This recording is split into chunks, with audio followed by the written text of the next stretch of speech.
remember the way that you were able to do business previously. So we've had some opportunity now as remote workers in some cases to be able to do business like you and I are doing right now.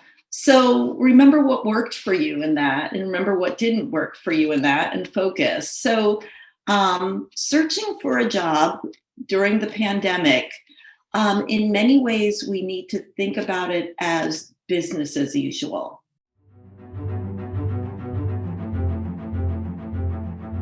Hello everyone, and welcome to the On the Ball podcast, where we have curious conversation about life, career, spirituality, and anything in between. My name is Eniko Toth, a civil engineer turned world traveler, public speaker, trainer, and Toastmasters champion. My goal is to bring you inspirational topics and people that can help you find your own definition of success. When you are ready, it is time to be on the ball.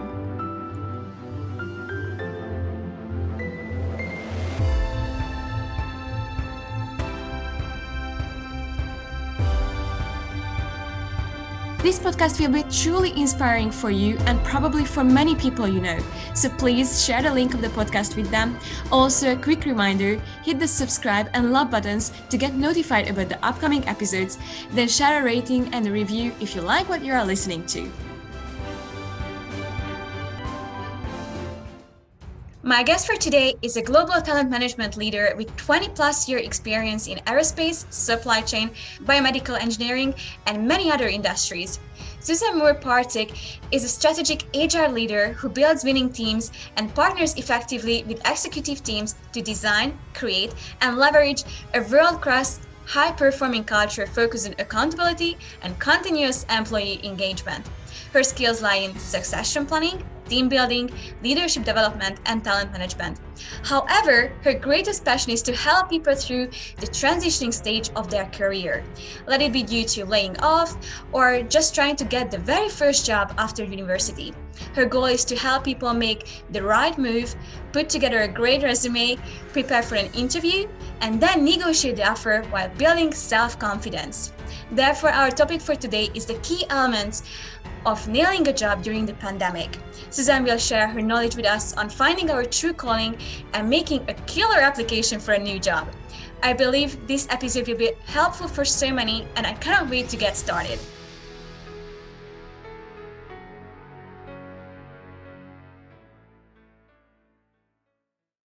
Before we get started, I would like to apologize in advance for the audio quality. We had some technical difficulties and you can occasionally hear some static noise in the recording. However, I felt that Suzanne's knowledge and message should still be shared with all of you because it is truly valuable and insightful during these hard times. And I did my very best to make the audio as good as possible. Hello everyone, and welcome back to the On the Ball podcast, where we have a very interesting guest today, Suzanne Moore-Parzyck. Let me first say my gratitude to you for finding time in your busy schedule and making this call with me. And let me have a shout out to a common friend of ours who made our connection, Suzanne Biro. She was also a previous guest of mine and a really dear friend to me. So huge thanks to her. And I would like to welcome you to my podcast. Thanks so much, Eniko. It's great to be here. And I couldn't agree with you more. Our mutual connection to Suzanne, just a profound individual, so much talent, so much compassion, so much to offer the world. So we're lucky we have that mutual interest and connection. Yes, definitely. I can totally agree with all you said. And I can say that after 2020, that was such a challenging year. And the job market changed so much. Both individuals and companies have struggled. So what changes do you see in 2021 after the year of 2020 of this struggling in the job market? Gosh, I think really what's going on is there's going to be a lot greater need for people to be able to pivot and adapt to potentially working in a more permanent remote environment where it makes sense. I think on a global scale, we have a long way to go in terms of being able to, open the doors wide open again and welcome all back into the physical workplace, side by side, day by day. We're seeing it right now where there are essential workers that, must be on site working. We see others who can potentially do their jobs elsewhere. So we've got that challenge in the workplace that is probably going to prevail into 2021. But as with everything, good comes out of adversity. And I think that the remote working model will become a way that we can do a lot of good for society in so many ways. So So I what think benefits do you see in remote working? So I think for the people who are very self-directed, it will be considered a perk of the job.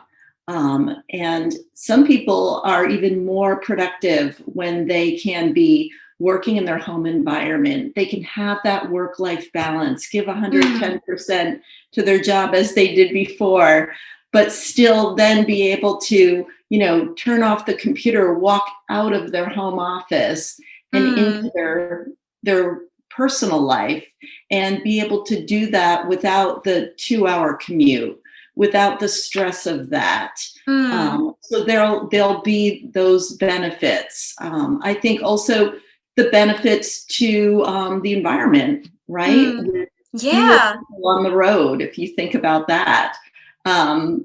All of these things that I speak of are global. They're not necessarily something that is just specific to one country or another. And I think people will have opportunities for engagement and, job satisfaction. So it's got many benefits. It also has its challenges because remote working, for example, is not for everyone. Some people just thrive on that minute by minute people fix of being around their peers and their coworkers and collaborating. Some people just really feel isolated when they're working this way, even if they're using a variety of collaboration tools and being in conversation like you and I are. So there's benefits, there's challenges, but what would you suggest to those who are struggling with the remote, that need that connection with others? I think it starts with the leader of those people, willing to have regular check-ins with their employees to connect. Make sure that their employees know how to use those collaboration tools, like Zoom and Slack and Microsoft Teams. And do they know how to use that fully? Are they comfortable with that? Did they get the training they needed? Have the reassurance to be able to do that. I think other things that leaders can do is they can create environments where they simulate the workplace. So if we remember back in the day when we were sitting in the workplace all together and it was someone's birthday, we got together in the break room and we had some kind of a celebration. Somebody just had a baby, right? We had a little bit of a celebration there. We did our potluck meetings where everybody brought a dish for lunch and we would gather and have food together. Or we would go out after work, to the local pub and have a pint or something like that.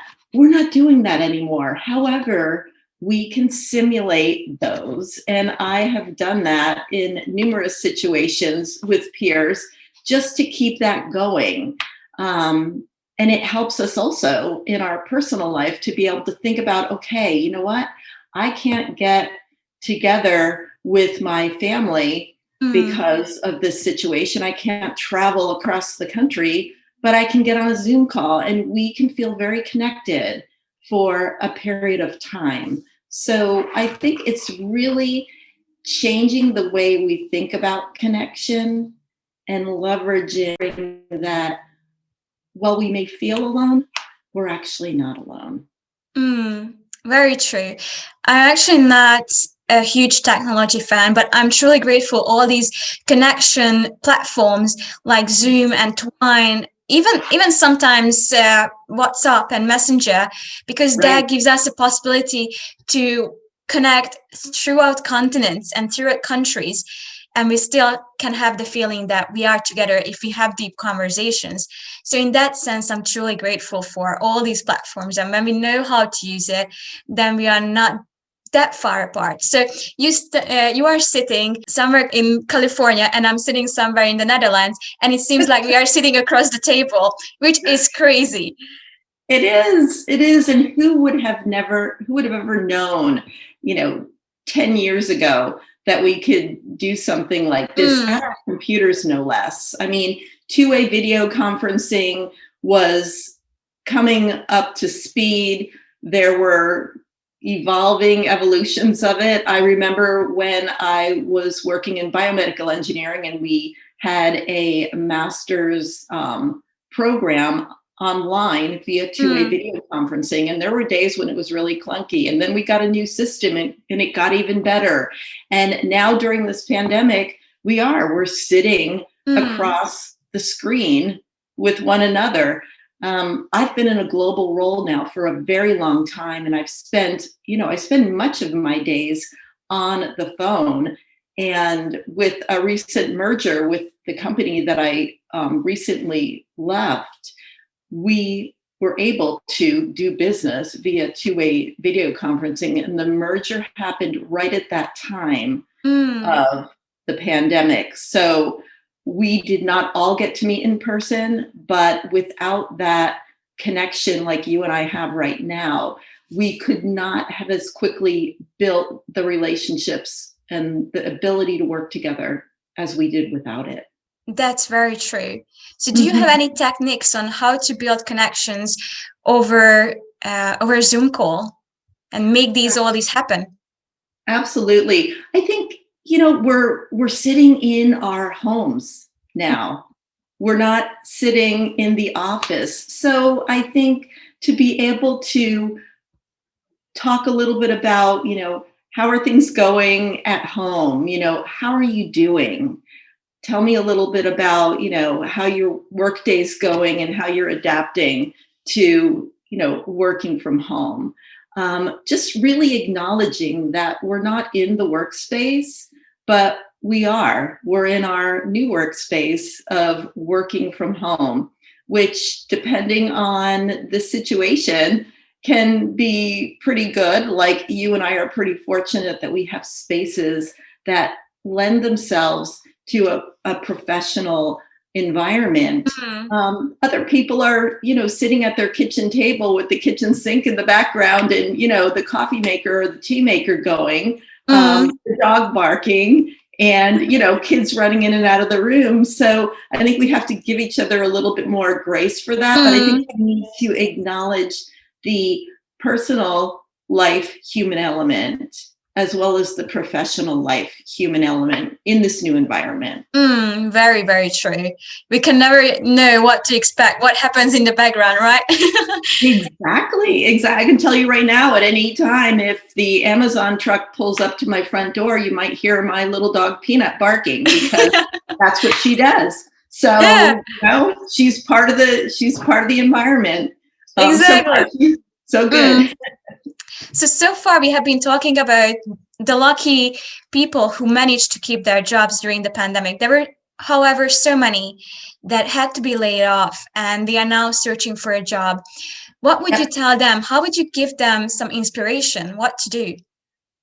So I think, first of all, remember the way that you were able to do business previously. So we've had some opportunity now as remote workers in some cases to be able to do business like you and I are doing right now. So remember what worked for you in that and remember what didn't work for you in that and focus. So searching for a job during the pandemic, in many ways, we need to think about it as business as usual because companies post jobs, recruiters interview people, hiring managers talk to candidates. Hiring managers then make a decision. They do their onboarding process, and we start our job. So those are the fundamentals that really haven't changed.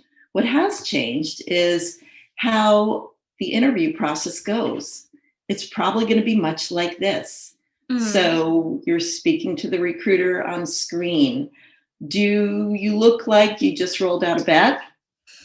Or do you look like you're ready to sell yourself as to why you're a viable candidate for this job, right? What does your background look like in the environment that you're doing your call in, right? Again, goes back to you're in your kitchen with the TV set going and, all the background noise, or have you done everything you can to create a professional environment? Resume. You're going to want to think about ways that you can show your ability to adapt and change quickly to a different environment. It's interesting because the stars pre-pandemic may not be the stars during the pandemic.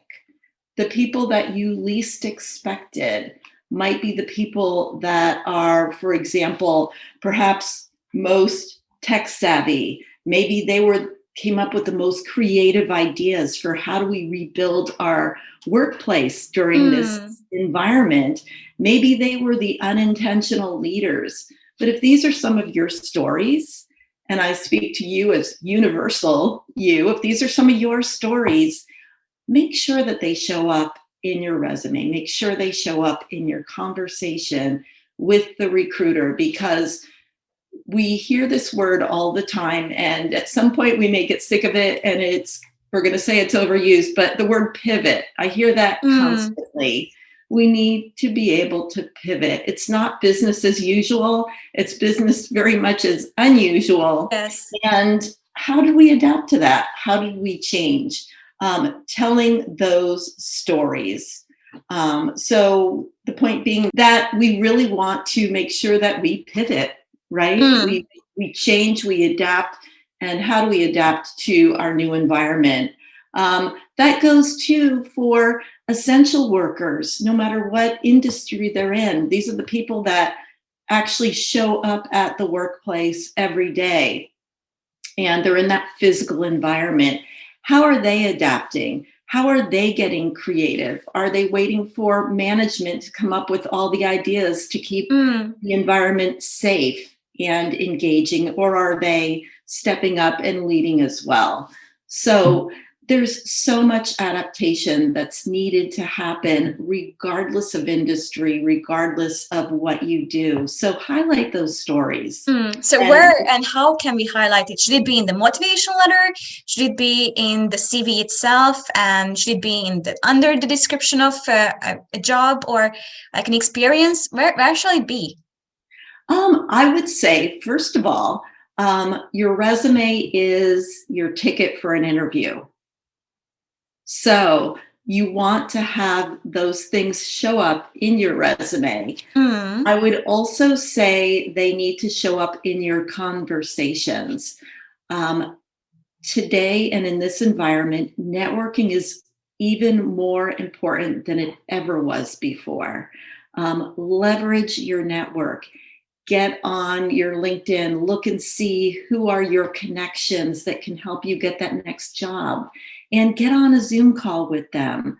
Talk to them about how you have adapted and changed. So you need to have those stories show up in your resume, because that is your ticket for the interview. If you're simply applying for jobs and hoping you get a call, they're going to look at your resume, and a recruiter takes about, I don't know, maybe a minute, 2 minutes, 3 or 4, if they're really, really interested in you, to decide whether they're going to bring you in for an interview or they're going to pass.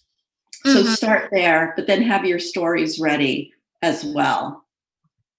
I see. And as you are a talent manager and have worked with so many different talents, what is your definition of talent? What is it that we should highlight? Oh, goodness. I think talent is really what you personally bring to the table that helps to make a difference and fulfill the purpose of the organization that you are working in or wanting to work in, which really brings us to the point of making sure that your personal values match the values of the organization that you're either looking to work in or you're working in. Because Mm-hmm. when there's a disconnect between your values and the values of that organization, it always feels difficult. It Mm-hmm. always feels challenging. Every step feels like you're walking in cement. But when you find that organization or you're working in that one where you and your organization are aligned, magical things happen. Things get done. People get along. Leaders can lead, all those things. And there is an environment for each of us in humanity who wish to insert ourselves into the workplace. It's just a matter of being clear about what am I about? What do I want? And then is what I'm about and what I want fitting with this organization? Mm. Good recruiters will recruit for that. But in a interview cycle, it's really a supply and demand situation. We're consumers as much as the recruiters and the hiring managers are consumers. So we need to also decide, is this a company I want to work for? Do I like what they stand for? And not just take the first job that comes along, even though you may be very tempted to do that, especially in this environment. But ultimately, it needs to be a situation of, is it mutual fit? Definitely, I can totally agree with that. But some of us kind of feel lost when we need to find our personal talents, and we just throw in all these buzzwords that are very common these days. That I'm a great communicator, or I'm good at teamwork. So, how to rephrase those that we kind of stand out and we are still aligned with ourselves? Mm-hmm. I think really that's about finding your passion. Mm, I really think it's about finding your passion and what speaks to you in the work that you do. Um, if you want to put those buzzwords in, how do you weave in a story or a particular accomplishment that shows that you are a great communicator, for example? Um, but what speaks to you in your daily life? You know, what gives you the greatest joy and satisfaction in the work that you do? Is there a theme to it? Is there a common thread? And you spoke to it a little bit earlier, Eniko, when you introduced me, where you said that one of my passions is helping people and helping them get through transitions. You know, everyone has that calling. My greatest moments are when I can see others succeed, when I can help them through their setbacks and help them see that, you know, setbacks are just setups for comebacks. And mm, how can you come back and really become your best self? You know, helping a student struggle through the discomfort of networking and interviewing for their first job to the executive that is been working for a company for a long time and is completely at a loss, and mm, I get a chance to talk to them and help them find their calling. So I think put the buzzwords in there that are true to yourself. Ultimately, of course, you want to look at the job description for the role that you're seeking and make sure that many of the buzzwords that are in that job description show up in your resume mm. and your LinkedIn profile. But pick and choose, because if you're not a fantastic communicator, but you're a really good assessor of data and putting together fantastic reports and doing project management, then speak to those. But if you put that buzzword in there and managing projects is your least favorite thing, that's going to show up in your interview. Mm, And so you want to make sure that you're going after the roles with the buzzwords that really speak to you. yeah. And then you'll be able to easily, with ease and grace, put together a resume and have a conversation that really shows who you are and what you're about professionally. Mm-hmm. Very, very true. However, I would say there are so many job descriptions where they require 5+ experience, 7+ experience, 10+ experience. And as just a starter or someone who is seeking a job, it's really hard to get that. So how can we highlight our talents over the experience and kind of combine those two? Mm-hmm. So what I'll say about us as employers, we put the kitchen sink in our job descriptions. We put everything and anything that we want to see in a candidate. So we put everything and anything we want to see in our job descriptions. But we're realists as employers. We know that we will not necessarily get all of those traits. So we determine what are the important few and we focus on them. Every candidate is unique. Every candidate brings a unique set of skills. And so if we look at a job description as a potential candidate and we see that many or most of the things that they're asking for, we can do, we don't want to necessarily be unmotivated or feel insecure because we don't have all of them, because no one will ever have all that an employer is seeking. But make sure that you have many of the attributes. And if you don't, then save that job description and go and take a look at a couple more. And then maybe you'll come back to it. Mm-hmm. Yeah. Very good advice. And what would you say, what is more important, experience, education, or natural talent? Oh, gosh, experience, education, or natural talent. So here's what I say. If an organization absolutely says that you have to have, a certain level of education, they may be, unyielding in that, right? So maybe that needs to be present. But again, those educational attributes are a ticket for entry. When we get, further into our careers, the experiences oftentimes will eclipse the education piece. Smart employers may say, this level of education or equivalent, at which point experiences become even more important. And they're also showing you that it's an open-minded employer that needs that. Some people absolutely need those educational credentials, right?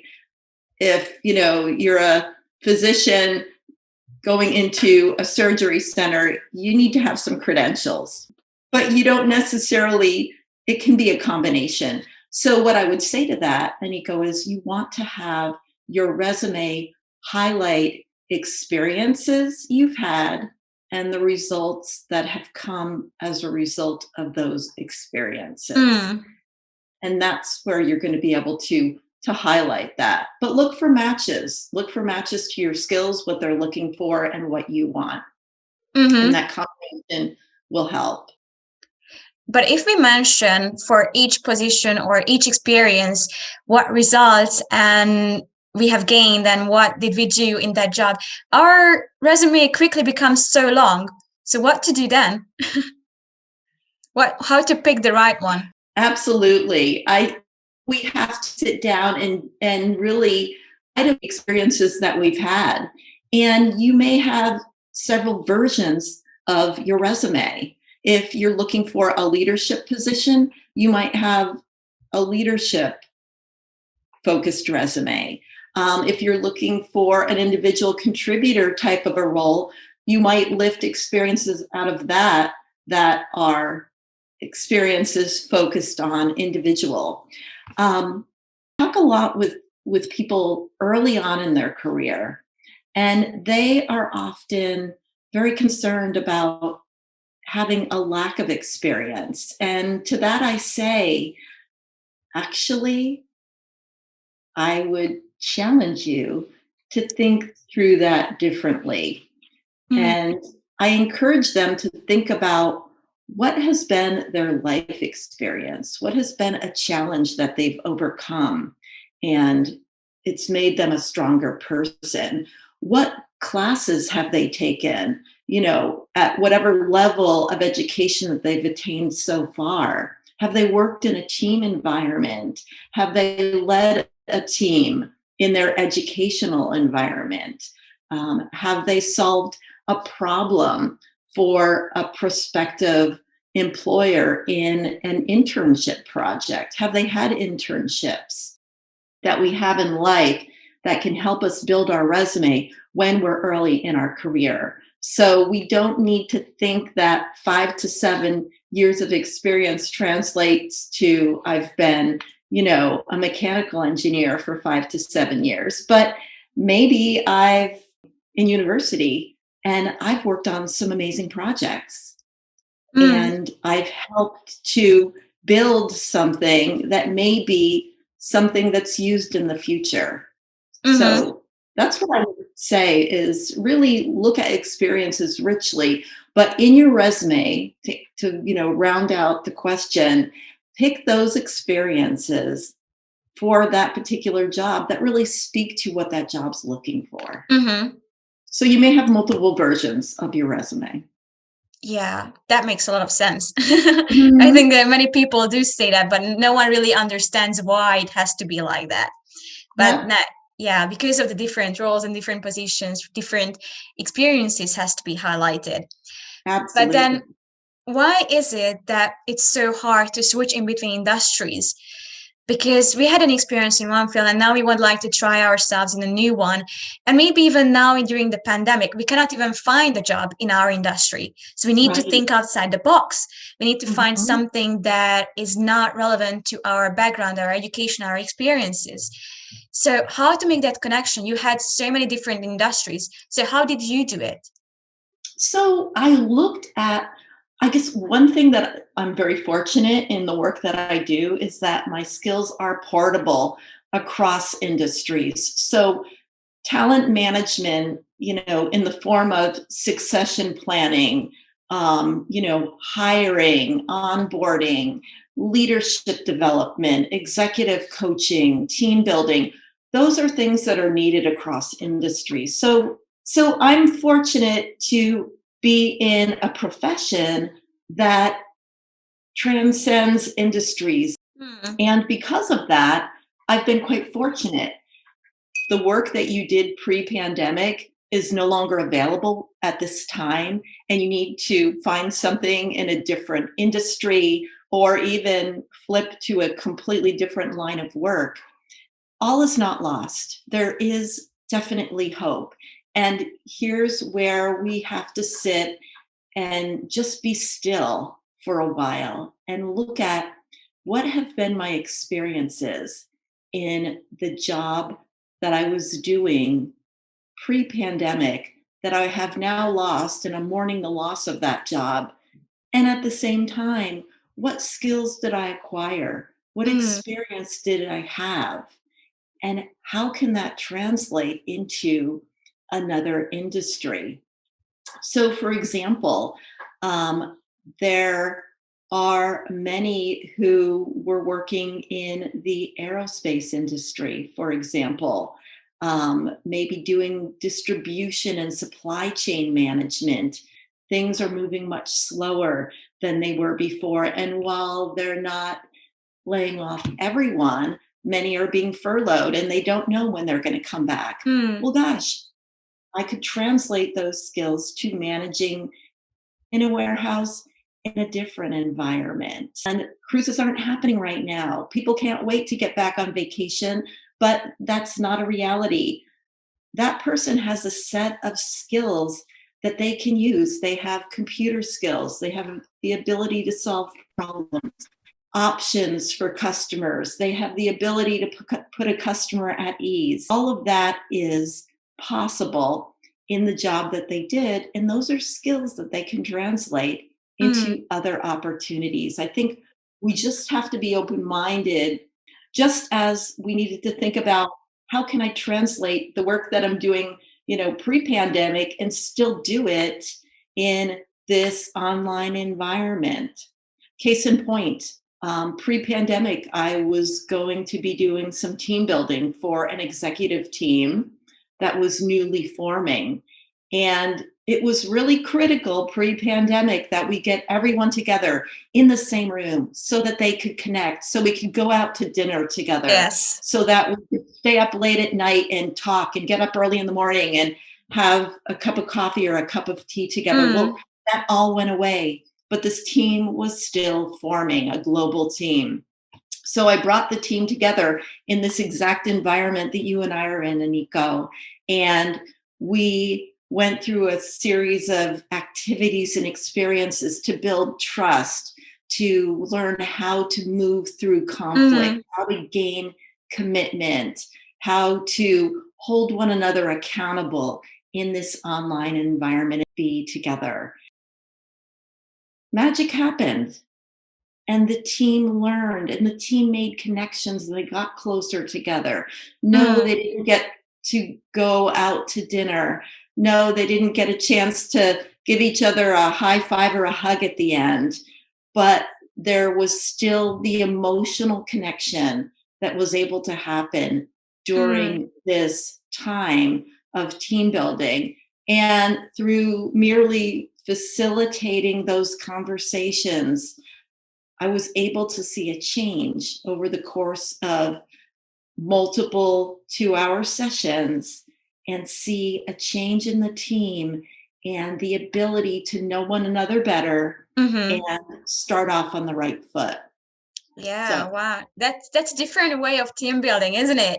oh, absolutely. Absolutely. And when I was first faced with how are we going to be able to do this, then the leader that I was speaking with said, I can't imagine we're going to be able to bring the team together without being able to go out to dinner and stay up late at night and talk. And the good news is that that leader and I had worked together very closely over a number of years. We had built a very strong bond of trust. And he said, I trust you. Let's give it a go. And it truly worked. It came from a partnership of the leader believing in me, the leader believing in the concept and embracing it totally and modeling the way for his team, as we said it on this team building event, and magic happened. So people can do it. It can happen. And the Yeah. day when we can get back together and be together and give each other the hug or the high five or the pat on the back, won't it be just an amazing time? Yeah, definitely. Going back to the application part, that when we are applying for all these jobs, there are quite a few rejection letters that we can expect. Yeah. What can we learn from a rejection letter, and how can we get through it? So I think, first of all, we need to realize that much of what seems personal isn't. And we need to look at it as I just was coaching a senior level executive on this very thing a couple of weeks ago. He had been out of work for 6 or 7 months and had applied to a lot of different positions and was feeling very rejected. And, I encouraged him that we need to go through a lot of these in order to get to the right place. And knowing that everyone isn't going to be a home run is going to be the thing that helps us. Connecting with other people during this time and staying connected and not isolate. If you can get some feedback from the recruiter or the hiring manager, that will help tremendously. What are the things that I could do differently in my next interview? What did you like about my interview process? What didn't you like about my interview process? Getting feedback and then being willing to act on that feedback is going to be so critical to helping you in your next interview. But shall we just give them a call or write them an email? How shall we contact these recruiters that we would like to get a feedback? So if you're fortunate enough to have had their direct phone number, by all means, reach out and make that human connection. If you're fortunate, they'll be available to pick up and you can have that conversation. If that doesn't work, leave them a voicemail message and then follow with an email and let them know that you'd love to speak with them in person. If that's not possible, if they'd be willing to provide you some feedback via email of things that you could do differently or attributes that you should continue to develop in order to attain a position such Mm-hmm. as the one you were applying for. That would be good. Sometimes you'll get that feedback, sometimes you won't.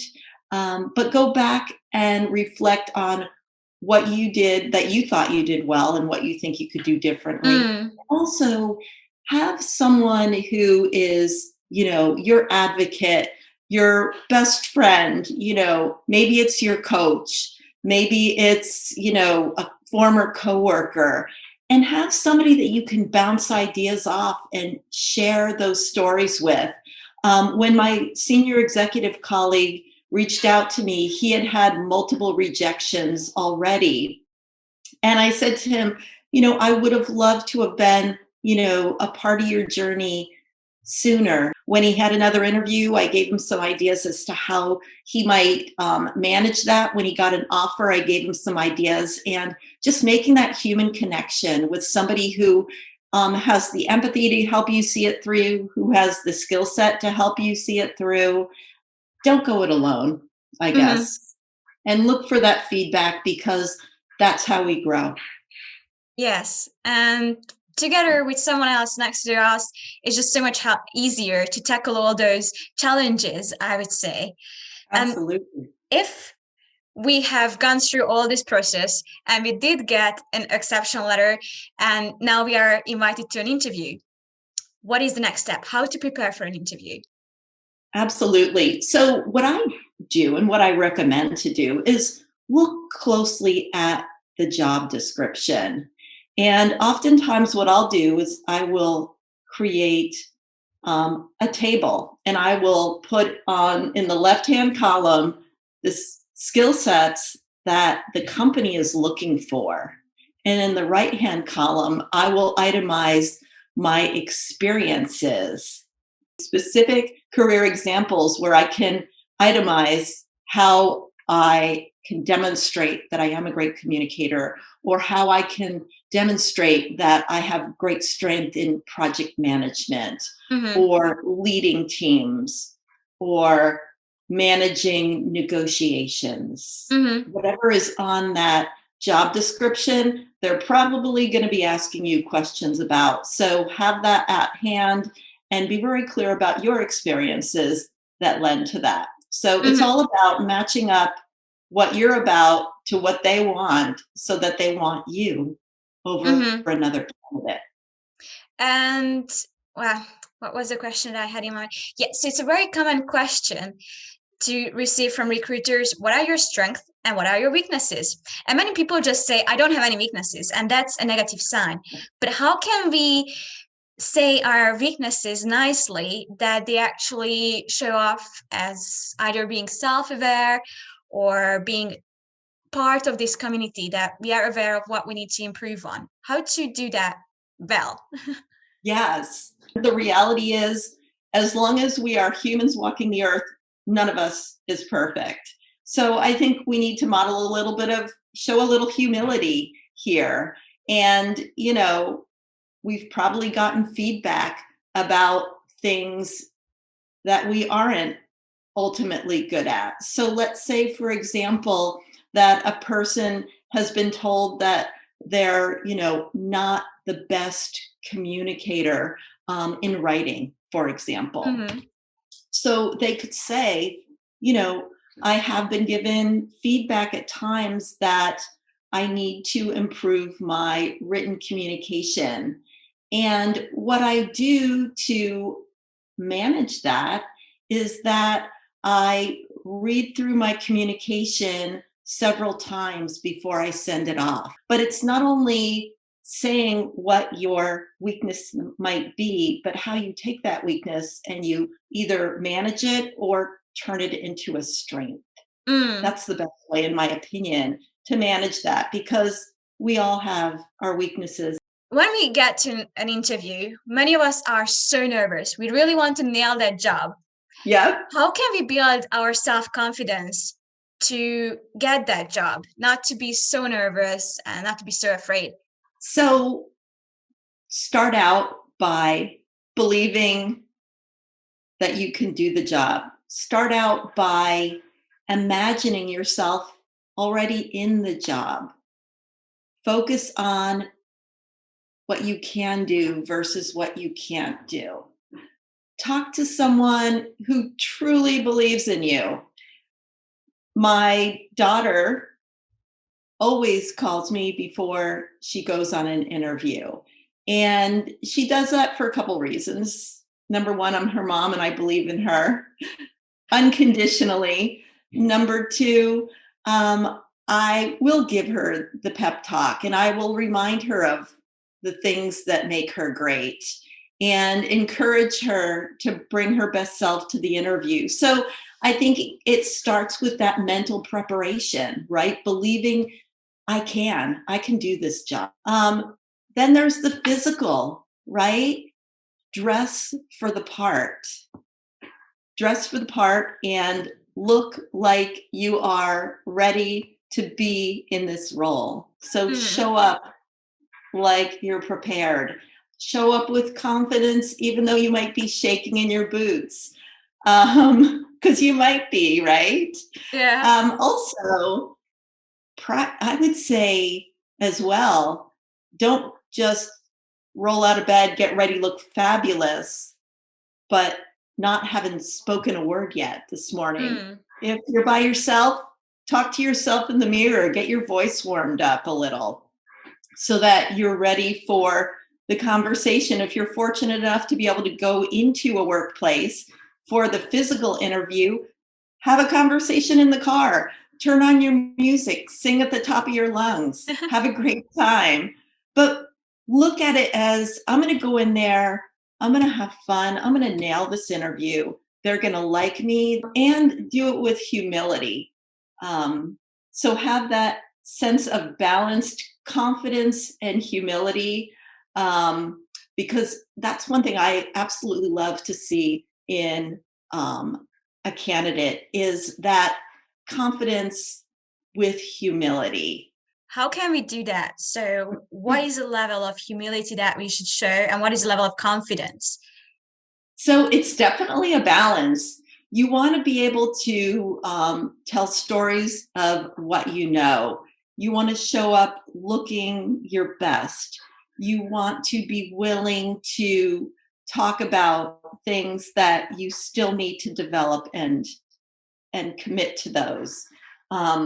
It's really about that you show up knowing what you know, but being willing to admit, that you do have areas that you can work on, and not overselling. Because if you oversell yourself and you actually convince your hiring manager that you can do this, and then you show up to the job and you're hired and you can't, you're creating this snowball of, oh my gosh, why did I do this? So Mm. be true to yourself.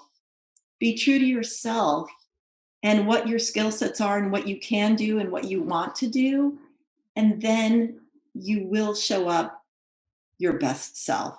Mm-hmm. So I think the foundation of it is being true to yourself, what you know you can do, what your strengths are, and what your areas of weakness are, and be true to yourself and, don't undersell yourself.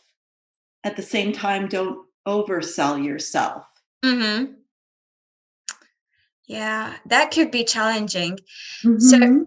also when it comes to negotiation, when do we know when to push forward and when we are getting undervalued or overvalued of our terms in their terms, and when can we find that common ground in negotiation?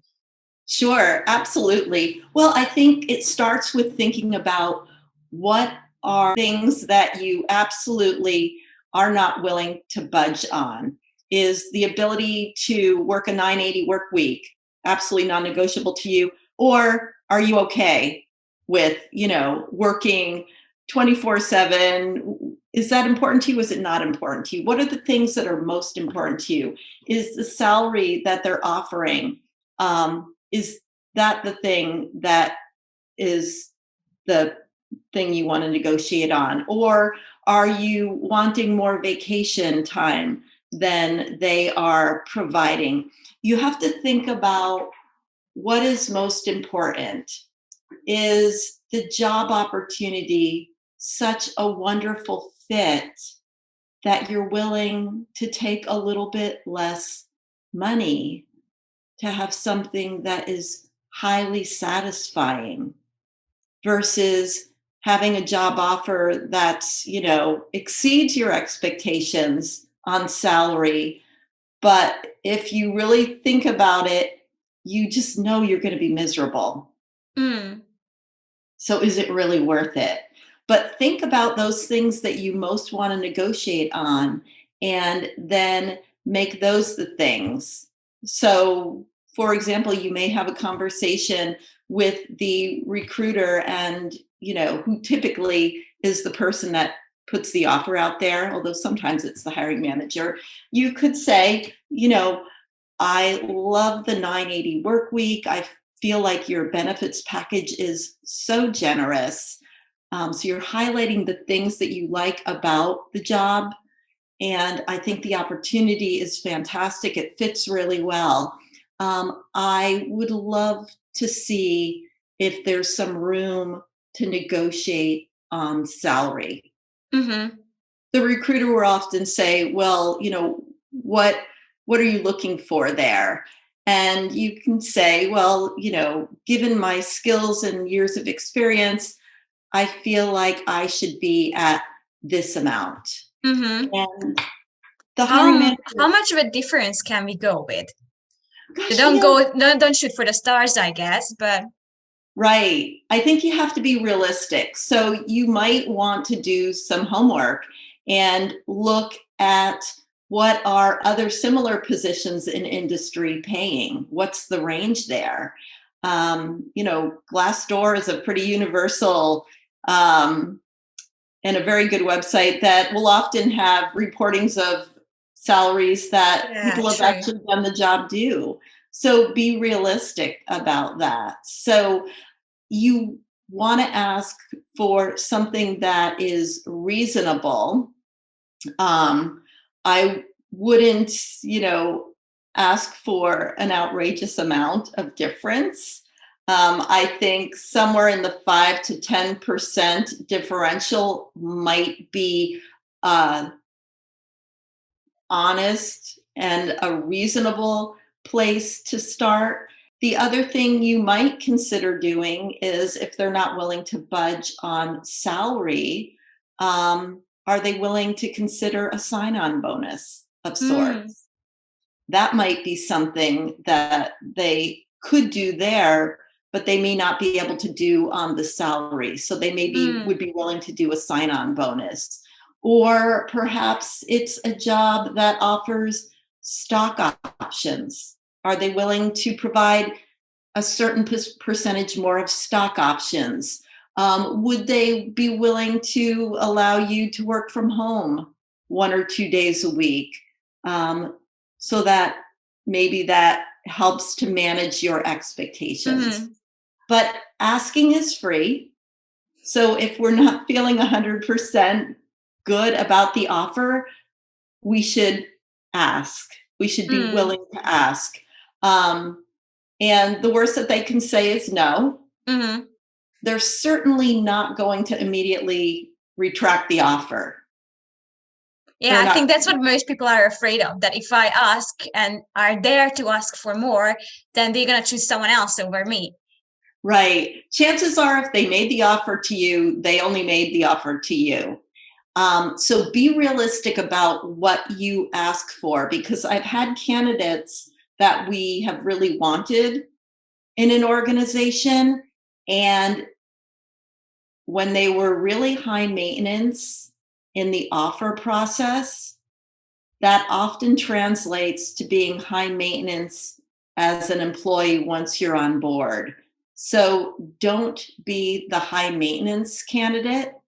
Don't ask for everything, and continue to ask and ask and ask.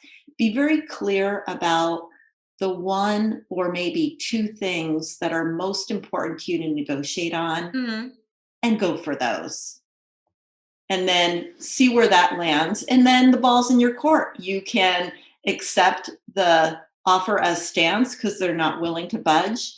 You can accept the renegotiated offer, or you can always walk away. This is a two-way street, right? mm, We are both consumers. The employer is a consumer, and we as candidates are consumers as well. So we can all say no yeah.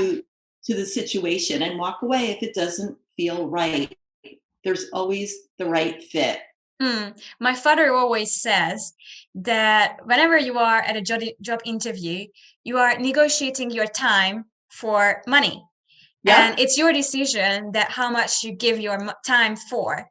So if Yes. you don't find it valuable, then just go away, like walk away. Mhm. I couldn't agree with him more. That is absolutely true. We all have value. We all bring value to life, to candidate, as candidates to potential employers. And he is absolutely right. We need to feel that we are being paid what we're worth. And we also need to be realistic about what we're asking for, which means do your homework. If you're Mm, fortunate enough to have a colleague in the HR world who does compensation analysis, look and see what's out there, because I can tell you that, for example, a lot of people that are being laid off from high tech industries right now, who have been there for a long time, have probably grown their salaries quite high. mm, And where they're at today, they might need to kind of be given that reality check that going into the workforce at another company in high tech, biotech, et cetera, they may need to be willing to take a cut in salary simply mhm, because they've been at this job for 25 years and have really grown their salary, mhm, on an exponential basis year over year. mm. But they do make the change because they want something different, a new challenge, or just do something that they truly love, I guess. And then Absolutely. that's the negotiation, like how much do I want that job that I truly enjoy, or how much do I want the money? And am I willing to negotiate on that within myself too, right? Yes. Yep. So I think it's really a trade-off between, do I want to make a fortune and be Mm, potentially miserable? Or do I want to make a more humble salary, but be so excited about the work that I do that I can't wait to get out of bed every morning and go mm, do that? So it's really a trade off, and it's very personal to each and every one of us. So there's no right answer to this, but I think it's all about be true to yourself and what is most important to you and go with that gut feeling. mm. Yeah, I like that. And if we Mm-hmm. take a few steps back and making that first impression, when does it start? Does it start with the CV? Does it start with that covering message that we send out, with the interview, or sometime during the interview? How can we make sure that we do the best first impression?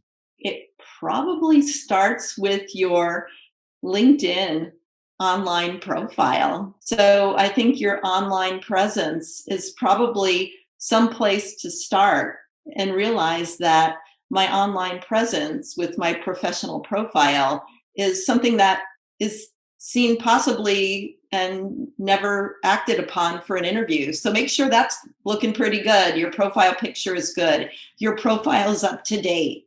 Then, of course, yes, your CV. Make sure it reflects the latest and the greatest of what you bring to the workplace. Mm, And then being mentally prepared for talking to a recruiter. Take that recruiter discussion seriously. Don't just think of it as something you have to get through so you can finally talk to the hiring manager. That recruiter is going to be the difference between you getting to talk to the hiring manager or not. So if they like they're in exchange with you, if they feel like your skill sets are good, if they feel like your professional demeanor is something that fits with their environment, then they'll put you in. Recruiters have customers, and their customers are the hiring manager. They want to make sure that they're putting someone in front of the hiring manager that makes them look good as well. So make sure that you're every step of the way putting your best foot forward. Yeah. And if we are applying for different positions in different fields, our online presence, like, we are most likely not going to change our LinkedIn profile every day, every time you apply for something and for different positions. So how to make sure that our online presence is kind of, how to say, general, and it's valuable for all of the different fields. So what to do? That's definitely a fascinating conundrum, so to speak. So on your LinkedIn profile, I think what makes sense is to have a robust version of yourself that represents your skills and your experiences, so that people can get a full sense of it, and you're not, excluding yourself from an opportunity that you have the skill sets for, but rather have your versions of your resume then emphasize some of your experiences more than another, so that the recruiter, when they put that resume in front of the hiring manager, it displays the skill to that job. The reality is we're likely going to apply for roles that relate to skill sets we have. We just want to morph and change that resume so that it highlights those specific skills over others. Yeah, very true. I think we can all look at our LinkedIn profiles now and see, like, how can I improve that now? And we have been talking about resumes and LinkedIn profiles and interviews, but everybody says we should have a cover letter, we should have a motivation letter. What is the real purpose behind that, and how can we show our very best in the motivation letter? What to do with it? Sure. I would say two things. Number one, if they ask for a cover letter, absolutely do one. If they don't ask for a cover letter, you can always choose, but they may not look at it. So my general sense is if they do not ask for a cover letter, you may choose not to upload one. However, if you choose to do a cover letter and or they require one, make sure that you're very familiar with the job description. And in the introduction paragraph, I would discuss a little bit about why you are interested in this position in this company. So make it personal to the organization, so it doesn't feel like you send this letter out to anybody who you're applying to, but why are you interested in this specific company and this specific role? Very brief, a brief paragraph. Then below that, bullet point 2 or 3 experiences that relate to the position that you're applying for. And then in the closing paragraph, just, I look forward to speaking with you. There are many more experiences in my resume. I look forward to connecting with you to talk about the experience more. So keep it brief, keep it focused, keep it personalized to that company, so it doesn't feel like a form letter that you send to anybody, but that they feel special and you have taken the time to understand a bit about that organization and why you want to work for them. And when we send an application, as we also mentioned before, recruiters only spend a few minutes on the application itself. So how can we stand out? So I would say, again, the keywords are important, but make sure they're the keywords that are your keywords.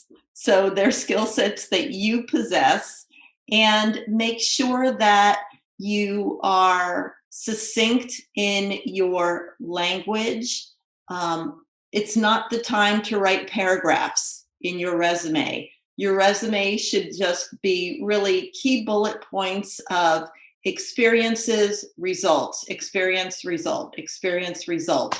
It's really your opportunity to quickly itemize what you're about so that the recruiter has a very easy job of just looking at some of your experiences and saying, well, you told me that you have a patent on this particular technology, and it resulted in $1 billion opportunity for your organization.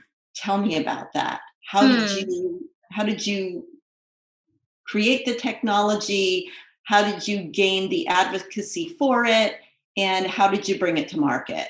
So have the experiences brief and expand upon that in the interview. So kind of like raise interest in the other person, like, oh, I actually want to know more about that. Absolutely. I mean, think about the commercial for your favorite product, whether it be a print ad, whether it be an online ad, whether you're watching it on television. There's something about that ad that makes you want to buy that product. The commercial is only on for maybe 30 seconds, but there's something about that commercial or that ad that makes you want to buy. So think about your cover letter and your resume as, what is it about that that's going to make my consumer, the hiring manager, the recruiter, want to buy, want to find out more? I like that metaphor. I think that's really smart one. I really like it. Thank you for sharing that. Yep, we can learn a lot from the advertising world. Oh, well, definitely. Some things that we want, some things that we definitely don't want in our lives. Absolutely, absolutely. And again, it comes back to being true to yourself. If you're true to who you are, what you're about, and what you want, you are much more likely to get it. Oh, yes. Definitely. And that's a really good closing question. And we are leading up to our final questions, if you're ready for those. So the very first one, what is your definition of success? Oh my goodness. Well, I keep saying that being true to yourself thing. But my definition of success is really being clear about who you are, what you're about, what are your strengths, what are your areas of opportunity, and where do you see yourself in the future, and how can you get there? And then actually getting there. So in order to have that definition of success, you need to do a little bit of homework, right? Do that plan. What is my life going to look like 2 years down the road, 5 years down the road? And I will personally take the time to make myself 5-year plans from time to time, and I will post them up, and I will look at them from time to time. And because I made those goals, I can very often look at that and say, I attained that. I attained that. Are those goals about your career or about other fields as well? They're both. They're really both. They're personal and professional. Knowing where we want to go will let us know, because otherwise goals are just dreams without a deadline, right? So goals are dreams with a deadline. So we want to make sure that we create those goals. They're specific to what we want to do, and we know when we've attained them. Yeah, set a deadline. Yes, exactly. You really kind of have to do that. You really do. That kind of pushes you to actually do it. Like, okay, the deadline is coming up. Some people just get super excited by that they see that date is coming up to them. Exactly. My next question to you is that imagine that this podcast is listened by millions of people, and now you have a chance to share your most important message with these people in 1 minute. What would that be? Oh, wow. I think it's really about being true to yourself. It really is. You have to think about what speaks to you, what really gives you great joy personally and professionally, and how can you take what is really your passion, which really becomes your purpose, and how can you seek out opportunities personally and professionally? That's when we can become the most satisfied and evolved human beings and Mm, also bring our best self, whether we're in a career position, whether we are, retired, whether we are just starting out, whatever that might be. Follow your passion, be true to mm, yourself, and then the word success will come easy. mm. It will. Yeah. Yes, it will. The third closing question, is I always talk about learning something old every day. So that's one of my personal mantras. Instead of learning something new, learn something old. So, what is a wisdom or a knowledge that you attained from someone who is older than you, maybe from a book or from your grandparents, for anybody that made a change in your life? Hmm. So it was interesting. My dad always said, and I lost my dad early in life. I was only 17. But my dad always taught me, he was very successful executive, and he taught me and always told me to treat people well, whether they are your employees, whether they are your peers, whether they're, authority figures, whether they're younger than you, whether they're less experienced than you. Treat people well, Mm. and you will never regret that day. You had such a wise dad. I did. He gave me a lot of the wisdom that I have today to, have been the successful person because he set me up. My dad treated me well. He believed in me, and that has translated to the way that I approach people in situations, even to this day. Mm. And how you And it's approach your so children as well.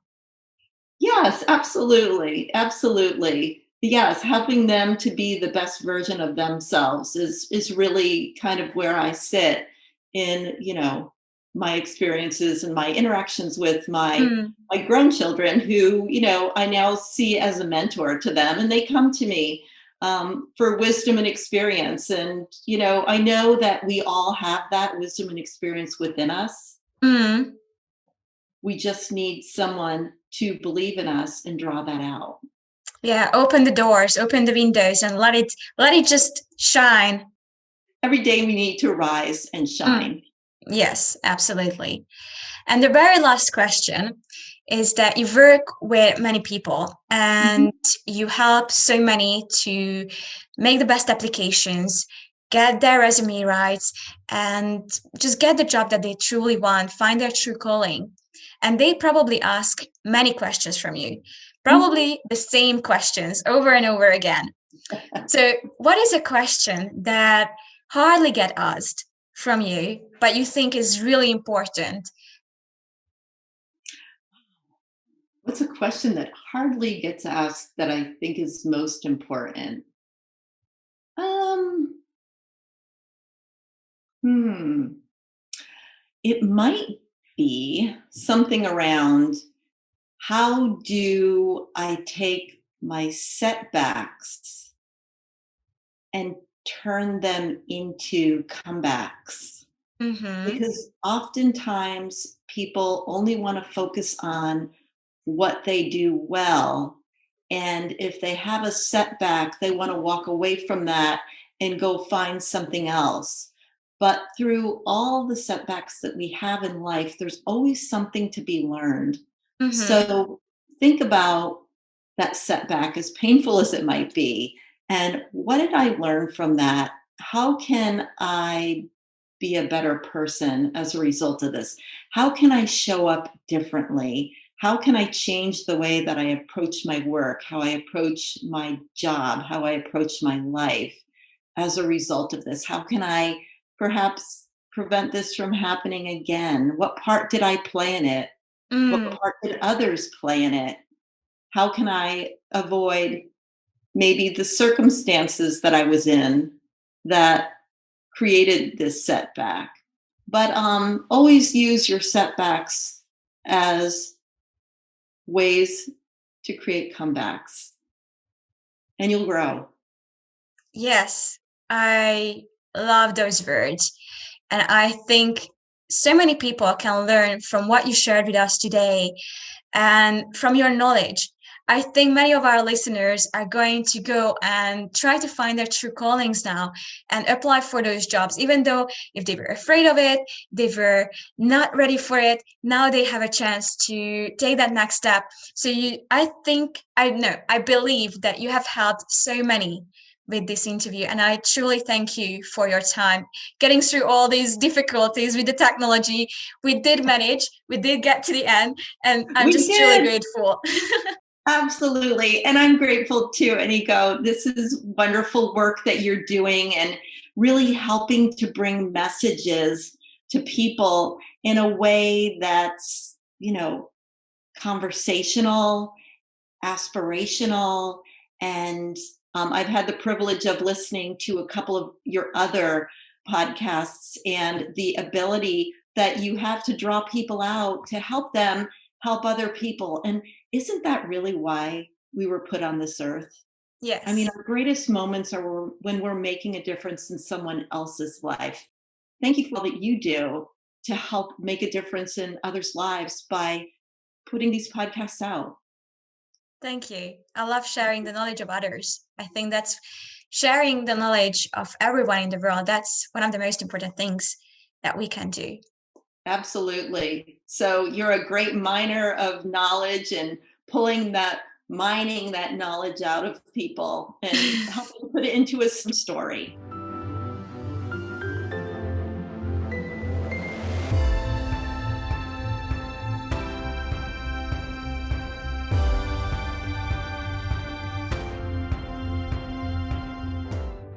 I would like to apologize again for the audio quality, but if you have made it this far, I'm sure you agree with me that it was a valuable message and it would have been a shame to miss out on it. My favorite part was when Suzanne made the correlation between advertisement and our own skills and our own way of presenting ourselves.